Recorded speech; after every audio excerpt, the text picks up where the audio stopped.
Railway સ્ટેશનના platform number 7 પાસે railway ટ્રેકની બાજુમાં વધી ગયેલી જંગલી ઝાડીઓમાં એકાએક આગ ફાટી નીકળી। વડોદરા રેલવે સ્ટેશનના પ્લેટફોર્મ નંબર 7 પાસે રેલવે ટ્રેકની બાજુમાં વધી ગયેલી જંગલી ઝાડીઓમાં એકાએક આગ ફાટી નીકળી હતી।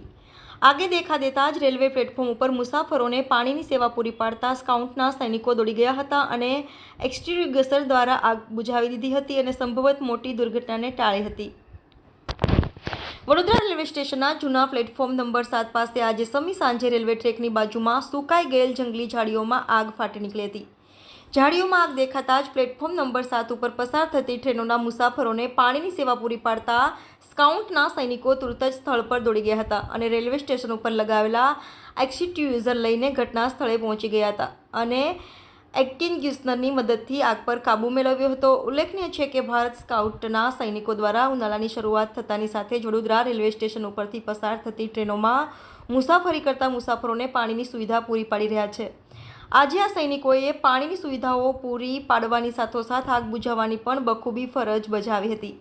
જો કે આગના બનાવની જાણ ફાયર બ્રિગેડને પણ કરી દેવામાં આવી હતી, પરંતુ ફાયર બ્રિગેડના લશ્કરો સ્થળ પર પહોંચે તે પૂર્વે જ સ્કાઉટના સૈનિકોએ આગ પર કાબૂ મેળવી લીધો હતો। જો કે ફાયરના લશ્કરો દ્વારા પણ પાણી મારો ચલાવીને આગ ઉપર સંપૂર્ણ કાબૂ મેળવી લીધો હતો।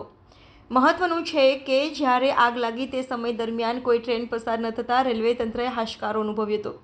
તે સાથે સ્કાઉટના સૈનિકોએ પણ રાહત અનુભવી હતી। સ્કાઉટના સૈનિકોની સમય સૂચકતાને કારણે સંભવત મોટી દુર્ઘટના ટળી ગઈ હતી। સમી સાંજે લાગેલી આગના બનાવે ચકચાર જગાવી મૂકી હતી। Reporter Rahul Rajput, YNN news, Vadodara.